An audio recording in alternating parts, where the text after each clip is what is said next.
थोड़ा creepy sound करता है ना? लेकिन जब आप इसके पीछे की सच्चाई जानोगे तो आपका दिमाग ही उड़ जाएगा।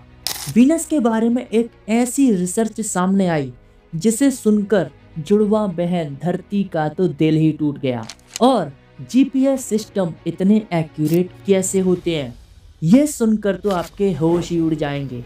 लेकिन तब जब आप इस वीडियो को पूरा देखेंगे और अपने दोस्तों को भी होश उड़ा सकते हैं इस वीडियो को शेयर करके। नहीं, मैं नहीं मानता।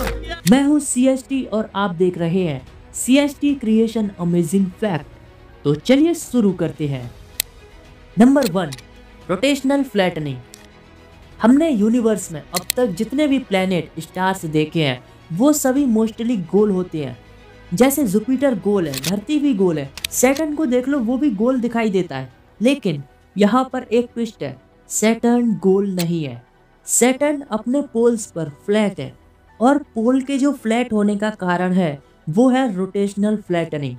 अकॉर्डिंग टू नासा सैटर्न का जो रोटेशनल स्पीड है वो इतनी ज़्यादा है कि इसके पोल्स एकदम फ्लैट है कम डेंसिटी के चलते, और इस फिनोमेना को रोटेशनल फ्लैटनिंग कहते हैं। अब धरती को ही ले लो, ये भी अपने पोल्स पर चपटी है लेकिन पूरी तरह से फ्लैट नहीं है क्योंकि पृथ्वी की रोटेशनल स्पीड इतनी ज़्यादा नहीं है और पृथ्वी सैटर्न से बहुत ज़्यादा डेंस है, लगभग सैटर्न से 8 गुना ज़्यादा डेंस है। और पृथ्वी की rotational speed 1670 kilometre per hour है जबकि सैटर्न की 36,840 किलोमीटर पर आवर है रोटेशनल स्पीड। और सैटर्न के पोल्स फ्लैट हो जाते हैं हाई रोटेशनल स्पीड के चलते, जिसे रोटेशनल फ्लैटनिंग कहते हैं। नंबर 2, ग्रेविटी की अनंत सीमा। अब हम ये तो जानते हैं कि ग्रेविटेशनल फोर्स हर वस्तु को इफेक्ट करता है और ये ब्रह्मांड के सबसे बड़े सीक्रेट में से एक है। ब्रह्मांड की कोई भी ऑब्जेक्ट ग्रेविटेशनल फोर्स में बंधी हुई है, मतलब इस धरती पर हम खड़े हुए हैं वो भी पृथ्वी की ग्रेविटी के चलते, और पृथ्वी भी अपने से करोड़ों किलोमीटर दूर सूर्य का चक्कर लगा रही है सूर्य के ग्रेविटेशनल फोर्स के चलते। अब ध्यान देने वाली बात यह है कि सूर्य की जो ग्रेविटी है वो केवल पृथ्वी पर ही नहीं बल्कि पृथ्वी पर मौजूद हर वस्तु को इफेक्ट कर रही है, यानी हम पर भी सूर्य की ग्रेविटी अपना प्रभाव छोड़ रही है। हालांकि हम सूर्य से करोड़ों किलोमीटर दूर हैं और साइज में बहुत छोटे हैं, इसलिए हम उस ग्रेविटी को फील नहीं कर पा रहे। लेकिन अकॉर्डिंग टू फिजिक्स अगर हम इसे यूनिवर्सल लेवल पर देखें तो हमसे करोड़ों अरबों किलोमीटर दूर कोई तारा या ब्लैक होल मौजूद है, उसकी ग्रेविटी भी हमको इफेक्ट करती है। चाहे वो कितनी भी दूर है वो अपना इफेक्ट हम पर डाल रहा है। अनंत ब्रह्मांड के स्पेस फैब्रिक में मौजूद कोई भी ऑब्जेक्ट एक दूसरे ऑब्जेक्ट को अपने ग्रेविटेशनल फोर्स के चलते प्रभावित करता है। इसकी कोई लिमिटेशन नहीं है। ग्रेविटेशनल फोर्स इनफाइनाइट रेंज में काम करता है। यहाँ तक कि जैसे सूर्य हमें प्रभावित कर रहा है वैसे ही हम भी अपनी ग्रेविटी के चलते सूर्य को प्रभावित कर रहे हैं। अगर टेक्निकली देखा जाए तो हम भी सूर्य को अपनी ग्रेविटी से अपनी ओर खींच रहे हैं। जरा सोच कर देखो, दिमाग हिल जाएगा। Number 3, global positioning system GPS। GPS एक सैटेलाइट का यूज करके लोकेशन, स्पीड और टाइम की इंफॉर्मेशन को प्रोवाइड कराती है। Smartphones, watches and other device में GPS का उपयोग होता है। ये सुनने में बहुत आसान लगता है, लेकिन क्या आपने कभी सोचा है GPS इतनी एक्यूरेसी के साथ पोजीशन, नेविगेशन और टाइम को कैसे शो करता है? दुनिया के सभी क्लॉक्स इतने परफेक्टली अलाइंड कैसे हैं? पूरी दुनिया का जो स्टैंडर्ड टाइम है वो 1 सेकंड भी इधर उधर नहीं है। कैसे? अब घर में लगी घड़ी का टाइम तो इधर उधर हो सकता है, वो इतना बड़ा प्रॉब्लम नहीं है। और जो स्मार्टफोन्स में टाइम फैच किया जाता है सैटेलाइट के जरिए, टेलीविजन को ही ले लो, उसका टाइम और स्टॉक मार्केट का 1 सेकंड का टाइम, ये भी एकदम एक्यूरेट है। ये Greenwich mean time central system से कनेक्ट रहता है। 1 सेकंड भी इधर उधर नहीं होता पूरी दुनिया में। मान लो अगर 1 सेकंड के लिए सैटेलाइट का टाइम इधर उधर हो गया तो आपका GPS 1 सेकंड में ही लोकेशन को बदल देगा और आपकी लोकेशन हो सकता है आपकी करंट लोकेशन से 50 किलोमीटर दूर दिखाने लगे। सभी traffic signals, radio communication, aeroplanes की लोकेशन में एक बहुत बड़ा बदलाव आएगा और कई हादसों का कारण भी बन सकते हैं। इन सब को मेंटेन रखने के लिए सभी GPS में एटॉमिक क्लॉक का यूज किया जाता है। एटॉमिक क्लॉक के बारे में एक बहुत बड़ी दिमाग हिला देने वाली बात, ध्यान से सुनना। एटॉमिक क्लॉक इतने एक्यूरेट होते हैं कि एक आइडियल एटॉमिक क्लॉक की त्रुटि लगभग 50 मिलियन साल में 1 सेकंड से भी कम समय के लिए बंद होने के बराबर होगी। यानी एक एटॉमिक क्लॉक 5 करोड़ साल तक बिना किसी त्रुटि के चलती रहेगी, 1 सेकंड का भी फर्क नहीं आएगा। ये है एटॉमिक क्लॉक की एक्यूरेसी, और इतनी एक्यूरेसी के चलते पूरी दुनिया का जीपीएस काम कर पा रहा है आज के समय।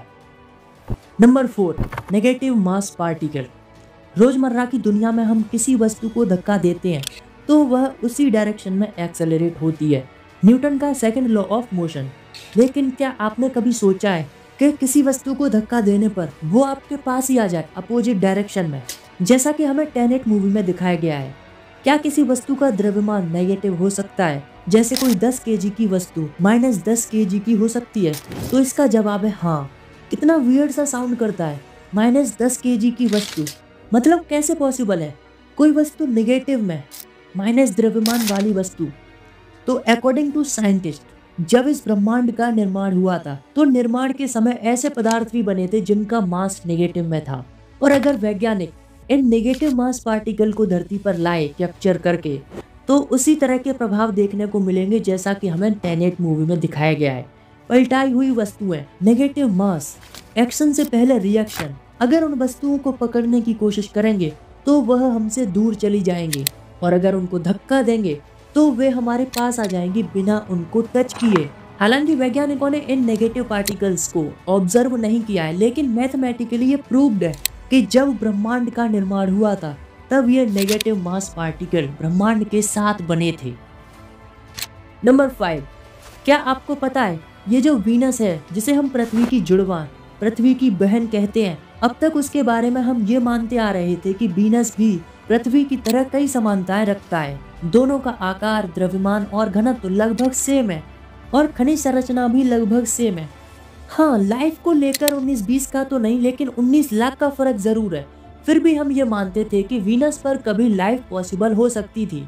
एक बात और थी जो वीनस के बारे में हम एज्यूम करते थे, वो ये थी कि वीनस का एटमॉस्फेयर हमेशा से जहरीला नहीं था। वीनस भी कभी लाइफ को होस्ट कर सकता था। वहां भी पानी के समुद्र थे, हालांकि खोलते हुए थे, लेकिन पानी था, ऐसा हम मानते थे। लेकिन हाल ही में एक ऐसा खुलासा हुआ है वीनस को लेकर जिसने उसकी जुड़वा बहन पृथ्वी का तो दिल ही तोड़ दिया। रिसर्च कहती है कि वीनस शुरुआत से ही अंदर से लेकर बाहर तक एकदम सूखा था। वहां कभी पानी मौजूद था ही नहीं। वहां हमेशा कार्बन डाइऑक्साइड जैसी दम घोटने वाली गैसें मौजूद थी। सल्फ्यूरिक एसिड के बरसते बादल थे। सौर मंडल की बेहद गर्म जगह, वहां कभी लाइफ पॉसिबल हो ही नहीं सकती। ऐसी जगह है वीनस। बेचारी धरती, जिसकी जुड़वा बहन थी वीनस, वो सौतेली भी नहीं निकली। अब वैज्ञानिक इस बात को लेकर इस नतीजे पर पहुंचे हैं कि सौर मंडल तो छोड़ो, सौर मंडल के बाहर भी अगर ऐसा कोई प्लेनेट मिले जिसका एटमॉस्फेयर वीनस के जैसा है, तो उसे लाइफ की पॉसिबिलिटी से बिल्कुल ही नकार दिया जाए, उस पर जीवन को लेकर कोई उम्मीद भी न की जाए। ऐसी है पृथ्वी की बहन वीनस।